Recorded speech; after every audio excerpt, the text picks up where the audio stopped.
selama 1 minggu dibandingkan dengan orang cuman membuka mata, membaca Bismillahirrahmanirrahim, tidur lagi selama 1 tahun lebih afdol dia yang cuman membuka mata dan membaca Bismillahirrahmanirrahim. Apa sebab di antara kita ini susah untuk melaksanakan istiqomah? Kita susah untuk melaksanakan istiqomah. Nilai ibadah itu yang paling baik ada pada istiqomah, bukan ada pada jumlah. Ada seseorang tahajud mulai jam 1 malam sampai subuh baca Quran sampai terbitnya matahari. Terbit matahari dia sholat isyraq, sholat yang sesaat. Di sholat isyraq itu ibadah umroh, seperti umroh dan haji makbul bersama Rasulullah. Kapan itu waktunya? Ketika orang selesai sholat subuh, dia tidak melakukan aktivitas apapun kecuali hanya beribadah sampai terbitnya matahari 10 menit. 10 menit terbit matahari, maka itulah waktu orang sholat isyraq. Dan waktunya cuma 10 menit sampai 15 menit. Cuman itu aja. Jadi lebih dari 15 menit sudah masuk waktu duha. Jadi waktunya cuma sedikit aja. Sebelum waktu duha, antara terbit matahari ke duha, itu ada namanya waktu isyraq. Jika orang melaksanakannya, maka seperti haji dan umroh bersama Nabi Muhammad. Dan ini dilakukan selama 1 minggu dibandingkan dengan orang cuman membuka mata, membaca Bismillahirrahmanirrahim, tidur lagi selama 1 tahun lebih afdol dia yang cuman membuka mata dan membaca Bismillahirrahmanirrahim. Jadi letak keutamaan ibadah bukan pada jumlah, tapi bagaimana ketika kita istiqomah. Makanya kalau belajar tahajud, orang kalau mau tahajud, dia mulai tahajud itu apa sih? Apakah harus sholat? Tidak. Tahajud itu bukan harus orang ambil wudhu sholat, tidak. Qiyamul lail, mendirikan malam atau mengisi malam. Yang dimaksud adalah orang yang mengingat kepada Allah pada saat malam hari. Dalilnya ada dalil dari Sayyidina Abu Bakar, ada dalil dari Sayyidina Umar bin Khattab. Apakah tahajud itu harus tidur dahulu? Ini pernah ditanya oleh Sayyidina Abu Bakar dan pernah juga ditanya oleh Sayyidina Umar. Sayyidina Umar bertanya, Rasulullah, aku senantiasa qiyamul lail, tapi aku ini tidak pernah tidur. Maka apa jawab Rasulullah? Engkau orang yang hati-hati wahai Umar. Orang yang hati-hati agar tidak keluar dari tahajud, agar tidak meninggalkan tahajud. Sedangkan aku ya Rasulullah, kata Sayyidina Abu Bakar, aku tidur dulu. Dijawab oleh Rasulullah, sesungguhnya engkau adalah orang yang kuat imannya di hadapan Allah Subhanahu wa taala. Jadi ada 2 hukum. Jadi qiyamul lail itu mengisi malam, boleh dengan tidur, boleh juga dengan tidak tidur.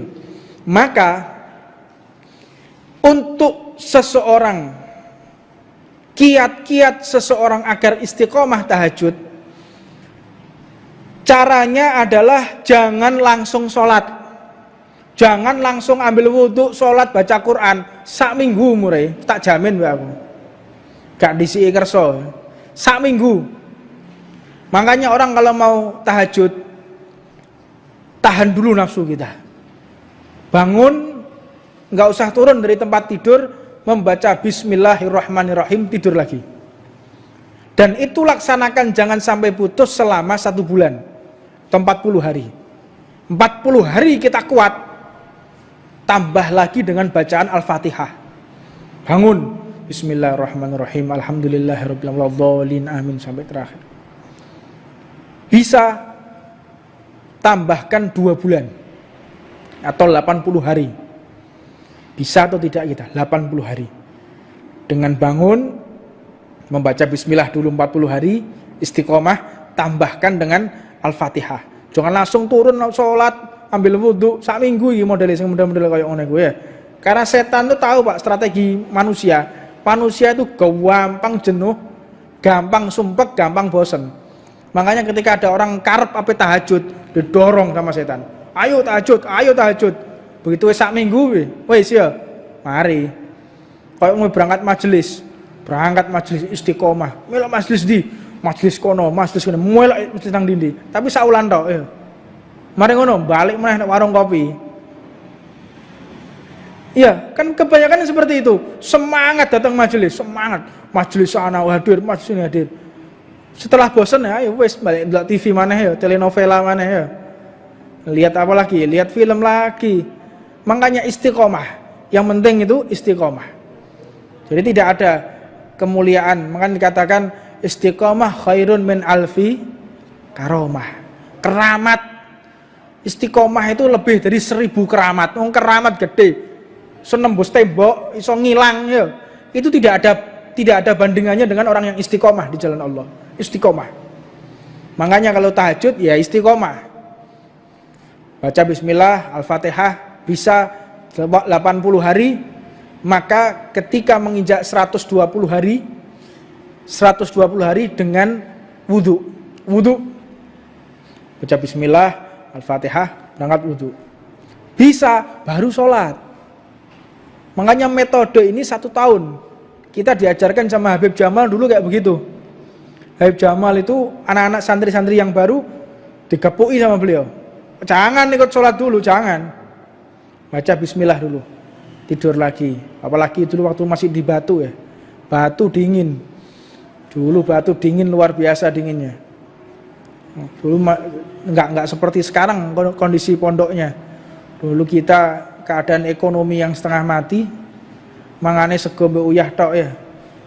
Bukan mau mengeluh tidak, tetapi semua itu pasti akan ada masanya. Singkat cerita, istiqomah ini harus kita lalui. Dengan kita melalui keistiqomahan ini, engkau akan menjumpai kemuliaan dari Allah. Istiqomah di semua perkara. Contoh istiqomah pakai kopiah, istiqomah pakai sarung, istiqomah pakai serban. 40 hari engkau akan memiliki karomah di hadapan Allah. Ini janji guru-guru kita.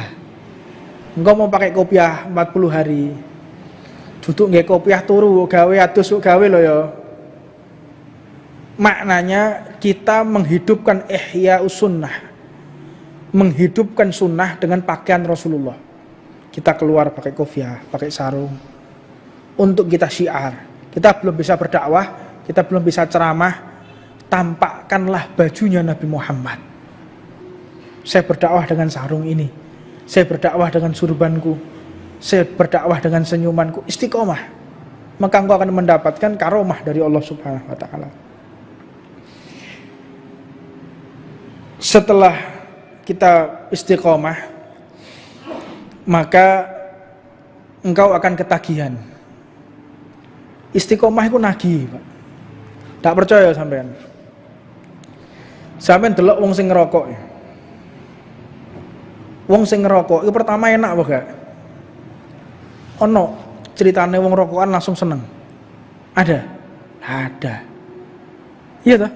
Orang ngerokok itu watuk-watuk dhisik, istiqomah deh. Lama-lama tambah enak akhirnya apa?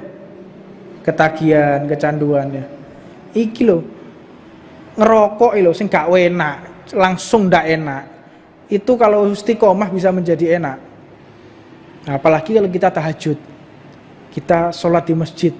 Kalau sudah istiqomah, wah bahagia sekali kita. Makanya laksanakan daripada perbuatan ibadah itu yang istiqomah. Di majelis jangan sampai kita tinggalkan. Setiap minggu, setiap Senin malam Selasa itu ada majelis di sini. Selasa malam Rebu ada di Asa'adah, Rebu malam Kemis sama Habib Alwi. Nanti Jumat malam Sabtu sama Habib Bidin, Rotipan. Nanti Minggu malam Senin sama Habib Alwi di sini. Rutinitas. Isi daripada taklim, isi kegiatan kita dengan beribadah kepada Allah Subhanahu wa taala. Adapun bab selanjutnya ini tentang seseorang yang memperbanyak bacaan Al-Qur'an. Sebab jika seseorang sudah memperbanyak baca Al-Qur'an, engkau bisa dicintai oleh Al-Qur'an tiada lain yang ada di dalam hati kita kecuali Al-Quran, maka Al-Quran akan menghibur kita.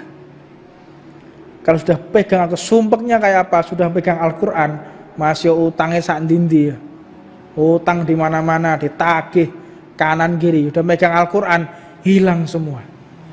Terasa indah, terasa di surganya Allah. Ini orang yang senantiasa membaca Al-Quran. Maka jika seseorang memperbanyak baca Al-Quran, Nabi Muhammad mengatakan, "Ghuridhat alayya dunuba ummati, falam ara dzamban a'zama min suratin minal Qur'an au ayatin au tiyaha rajulun thumma nasiyaha." Seseorang yang membaca Al-Quran kemudian dia menghafalnya, kata Rasulullah, orang akan banyak diampuni oleh Allah. Hurizat alayya dunubah, ditampakkan di hadapanku dosa-dosa, kata Rasulullah. Ini dalil Nabi Muhammad itu mengetahui kita beribadah atau kita maksiat itu dilaporkan kepada Rasulullah SAW. Hurizat alayya dunubu ummati, aku telah menyaksikan perbuatan dosa-dosa umatku. Falam ara dzanban a'zama, tidaklah aku jumpai yang lebih besar min suratin minal Qur'an, daripada surat-surat Al-Qur'an atau ayat-ayat au ayatin atau ayat-ayat yang ada di dalam Al-Qur'an, utiyaha rajulun thumma nasiyaha, dia menghafal Al-Qur'an lalu dia melupakan. Dosa yang paling gede itu orang yang membaca Al-Qur'an sampai dia hafal lalu dia menghilangkan. Makanya hati-hati yang kita masih kecil, dulu hafal juz amma, terus saiki lali, kepuki malaikat sampean. Hati-hati, jangan sampai untuk melupakan Al-Quran. Aku mbiyen cilikku apal aku waqiah, Yasin cilikanku apal, saiki saiki wis kaken penggawean, sampean bakal diazab sama Allah.